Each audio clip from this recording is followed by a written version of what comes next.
La historia del pueblo judío fue conocida tradicionalmente a través del relato bíblico, pero la Biblia no es un libro de historia, sino de fe. Aunque es cierto que ese mensaje religioso se transmitió dentro de un contexto geográfico e histórico correcto que hemos de saber leer.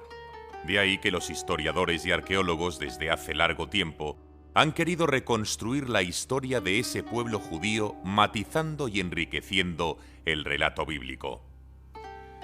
Podemos establecer el origen del pueblo hebreo, aún no judío, en el salto del tercer al segundo milenio antes de Cristo, como parte de los pueblos semitas que en ese tiempo se desplazaron, una vez más, desde el interior del desierto arábigo hacia los valles del Tigris y el Éufrates en el oriente y hacia los valles del Orontes y el Jordán en occidente. Entre esos semitas de finales del tercer milenio estarán los amorreos o amorritas, que terminaron por crear el imperio antiguo babilonio, pero también los antepasados de los hebreos, a los que vamos a denominar protohebreos. Cuando surgió esta nueva oleada de semitas, en la zona del valle del Jordán y hasta el Mediterráneo, ya estaban establecidos los canaanitas, otro grupo de semitas llegados siglos atrás, a los que trataron de controlar los faraones de Egipto, con desigual suerte según los tiempos. La historia del patriarca Abraham podría tener encaje en este movimiento semita. Proveniente de Ur, en Mesopotamia por tanto, donde se asentaron los amorreos, viajó con su tribu hasta Canaán, algo propio de las formas de vida seminómadas de los pastores semitas. Sin embargo, buena parte de los topónimos asociados a Abraham no existían aún en este salto del tercer milenio al segundo milenio antes de Cristo, por lo que hemos de pensar que el relato sobre este patriarca puede ser una construcción a posteriori recordando estos movimientos semitas. En el siglo XVIII a.C., aprovechando la crisis vivida por los faraones del Imperio Medio egipcio, grupos de seminómadas provenientes de Canaán invadieron el valle del Nilo. Los más conocidos fueron los Hicsos, cuyos caudillos terminaron por convertirse en faraones. Junto con los Hicsos, también pudieron llegar a Egipto estos grupos de protohebreos, los Abiru, documentados en Amarna en el siglo XIV a.C., tribus seminómadas que combinaban el pastoreo con la rapiña. Parte de los Aribu nunca llegaron hasta el valle del Nilo y permanecieron en Canaán, donde se vendieron como mercenarios para las potencias que querían ocupar el lugar. Estos Abiru que entraron en Egipto podrían ponerse en relación con la historia de Jacob y sus hijos llegando al valle del Nilo, aunque el relato de José parece corresponder a otras fábulas literarias propias de la época que fueron asumidas más tarde por los israelitas. Estos Abiru pudieron practicar una religión enoteísta, es decir, que creían en un solo Dios propio, aunque entendían que los otros pueblos podían tener otros dioses. En tiempos de Ramsés II, en la primera mitad del siglo XIII a.C., estos Abiru fueron esclavizados para trabajar en las grandes obras públicas.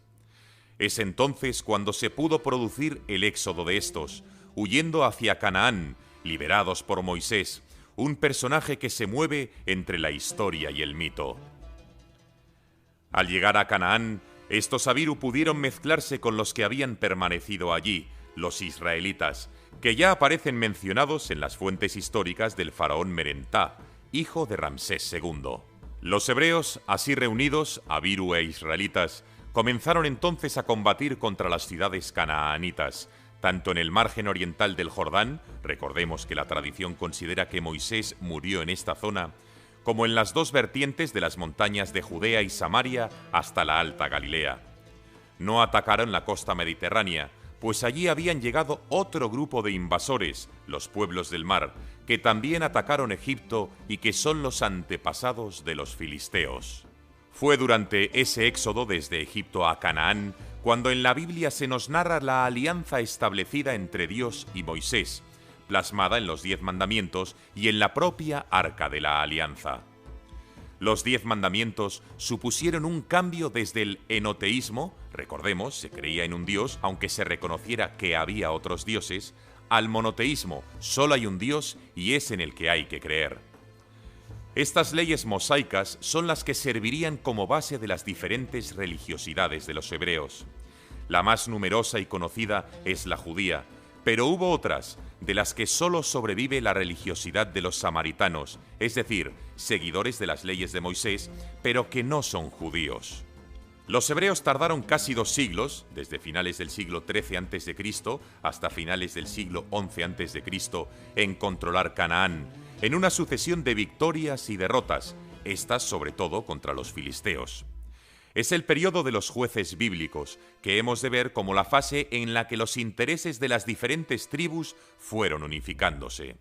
Dando un salto en el tiempo, sería una situación similar a las de los pueblos germanos del siglo IV, diferentes tribus confundidas, cada una con su caudillo, que solo se ponían de acuerdo para cuestiones bélicas y para solventar disputas legales.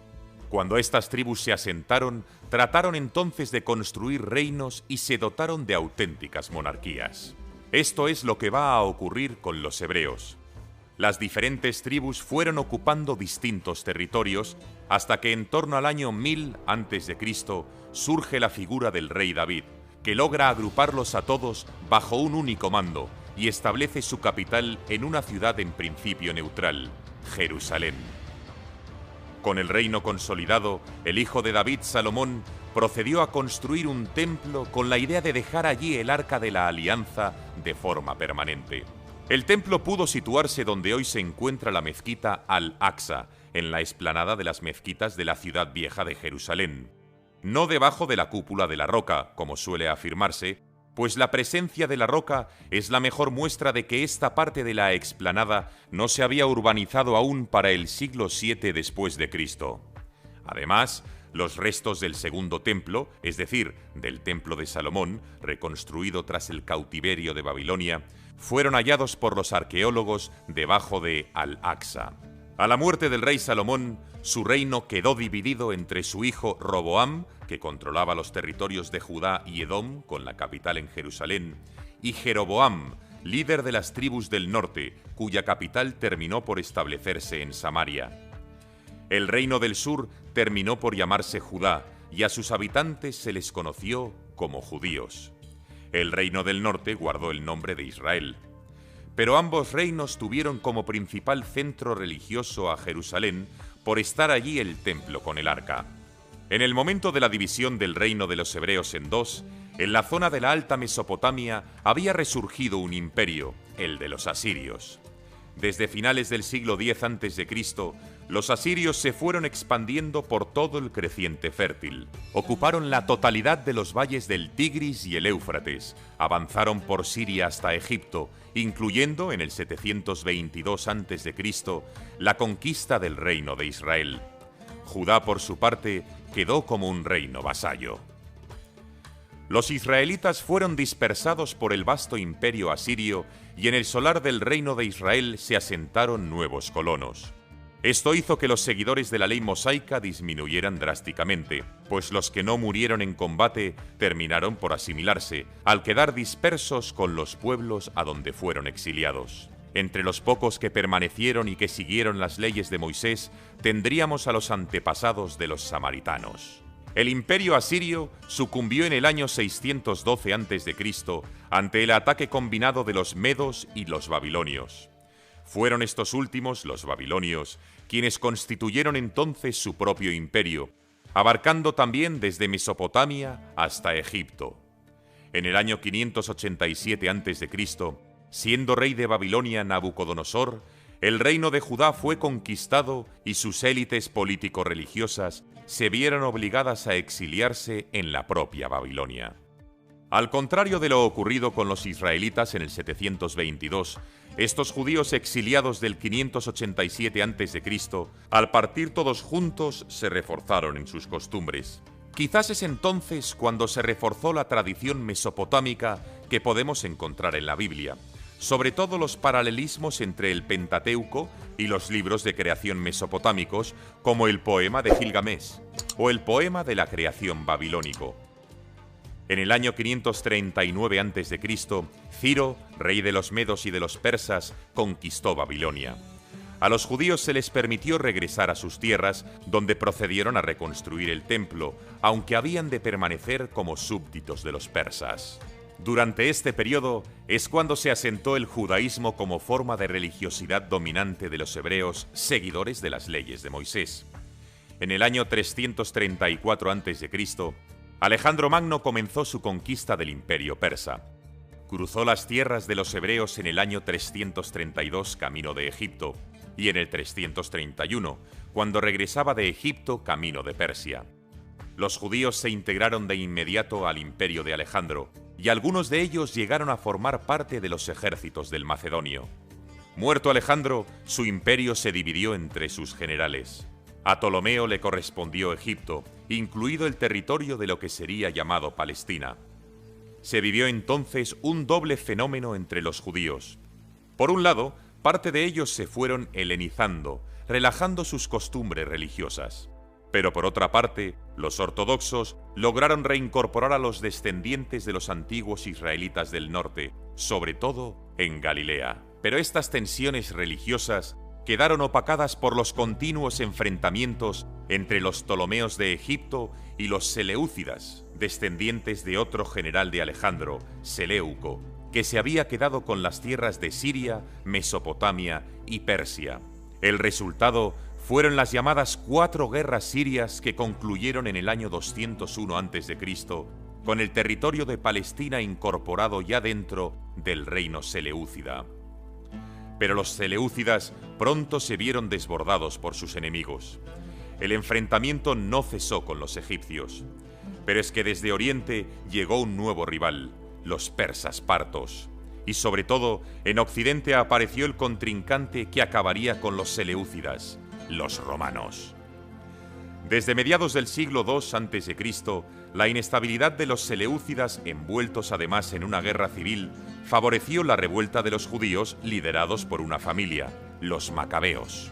Los seleucidas habían querido profundizar el proceso de helenización que ya venían viviendo los judíos desde tiempo atrás, que se agravó cuando Antíoco, rey seleucida, saqueó el templo. La revuelta de los macabeos fue protagonizada por 3 hermanos que se sucedieron como sumos sacerdotes, pero también como caudillos militares de los levantiscos. Judas, que inició la revuelta en el 165 a.C., Jonatán y Simón, que logró la independencia para los judíos antes de ser asesinado en el 134 a.C. A Simón le sucedió uno de sus hijos, Juanicarno, que dio inicio a la dinastía asmonea.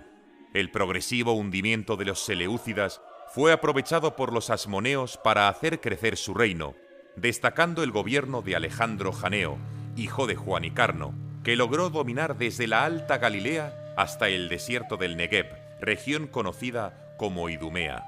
Para gobernar Idumea, colocó a un hombre de la región, Antípatro, padre del futuro Herodes el Grande. En sus campañas, Alejandro Janeo hubo de enfrentarse a otro reino emergente, el de los nabateos, que avanzaban por el margen oriental del Jordán, desde su capital en Petra hasta Damasco. Alejandro Janeo murió el año 76 a.C. Su viuda, Salomé Alejandra, logró mantener unido el reino hasta su propia muerte el año 67 a.C. Sus herederos se enredaron entonces en una guerra civil, que fue aprovechado por el general romano Pompeyo, quien venía de conquistar el imperio seleucida para ocupar la zona. La guerra civil se prolongó durante varios años. A los enfrentamientos entre los asmoneos se unieron las ambiciones de los antiguos generales de Alejandro Janeo, como Antípatro, que logró situar a su hijo Herodes como administrador de Galilea. En el año 40 a.C., el Senado de Roma nombró a Herodes rey de los judíos, eliminando a continuación al resto de sus rivales.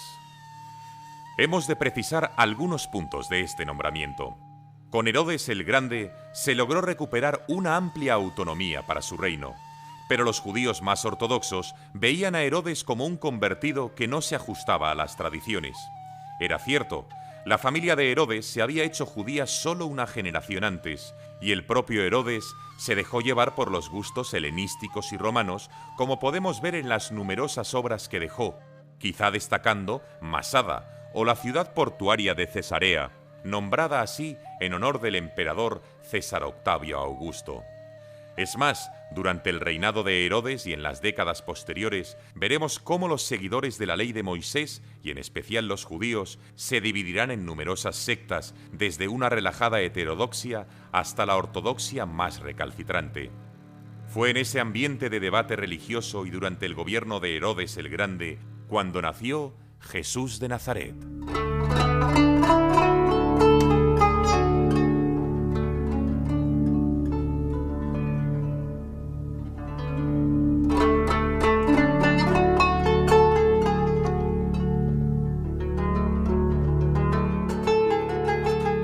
¿La Inquisición perseguía a las personas por atreverse a soñar?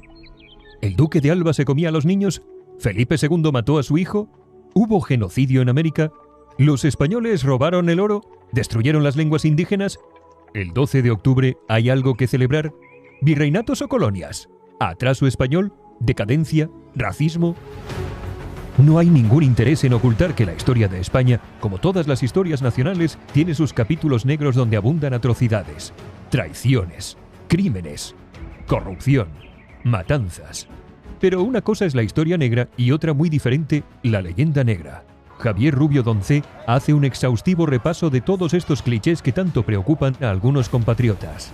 Pero este no es otro libro sobre la leyenda negra, ya que el autor va más allá, abordando temas tangenciales e igualmente interesantes: reconquista, hispanismo, reunificación hispana, nacionalismo, indigenismo, anglofobia, iconoclastia, leyenda rosa, España contra su leyenda negra, mitos, agravios y discursos. Un libro de Javier Rubio Doncé con prólogo de Fernando Díaz Villanueva.